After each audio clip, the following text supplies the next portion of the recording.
പല പുരുഷന്മാർക്ക് കല്യാണം കഴിക്കാനേ പേടിയാവുന്ന അവസ്ഥ. കാരണം ഒരു ഭാര്യയെ കൊണ്ട് നടക്കുക എന്ന് പറയുന്നത് എന്തോ ഒരു ഭീകരമായ പ്രശ്നമായി മാറുന്നു. ഇപ്പം ഞാൻ പറയുന്നു ഇനിയും ഈ ഡൈവേഴ്സിൻ്റെ എണ്ണം കൂടും. കാരണം ഇപ്പം ഈ ഡൈവേഴ്സ് ആവുന്ന ആളുകളുടെ മക്കളാണ് അനുഭവിക്കുക. ഞാൻ പറയുന്നു, ഒരു അമ്മയുടെ സ്നേഹം അത് അമ്മയ്ക്ക് കൊടുക്കാൻ പറ്റും, അച്ഛൻ്റെ സ്നേഹം അത് അച്ഛനെ കൊടുക്കാൻ പറ്റും, ഒരു സഹോദരൻ്റെ സ്നേഹം സഹോദരനെ കൊടുക്കാൻ പറ്റും. ഞാൻ എൻ്റെ അനുഭവം പറയാം. എനിക്കൊരു ചേച്ചിയാണുള്ളത്. ഓക്കെ, ഞാൻ ചെറുപ്പത്തിലൊക്കെ വിചാരിച്ചു ഈശ്വര എന്നെ ആരും സന്തോഷേട്ടാന്ന് വിളിക്കാൻ ആരുമില്ലല്ലോ എന്ന്. കാരണം എൻ്റെ വീട്ടിലെല്ലാവരും സന്തോഷേ, കാരണം എൻ്റെ ചേച്ചിക്കായാലും എൻ്റെ അച്ഛനും അമ്മയിലും അങ്ങനെ വിളിക്കുള്ളൂ. അപ്പം ഞാൻ പറയുന്നു, ഒരു അനുജത്തിയുടെ സ്നേഹം എനിക്ക് അവിടെ കുറഞ്ഞിട്ടുണ്ട്.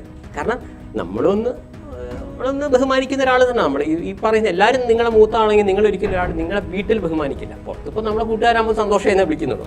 ഇപ്പോൾ സിനിമയിൽ വന്നതിന് ശേഷമാണ് എൻ്റെ ആ ഒരു വിഷമം ദൈവം കംപ്ലീറ്റ് ആക്കി നീക്കി. കാരണം പൊതുവിൽ സെറ്റിലൊക്കെ എല്ലാവരും സന്തോഷമായിട്ടാന്ന് വിളിക്കും.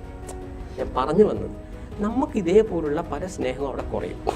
നിങ്ങൾ ഒരു ഡൈവേഴ്സിയായ നിങ്ങളുടെ അമ്മ മാത്രമാണ് നോക്കുന്നത്, നിങ്ങൾ അച്ഛൻ നോക്കുന്നത്.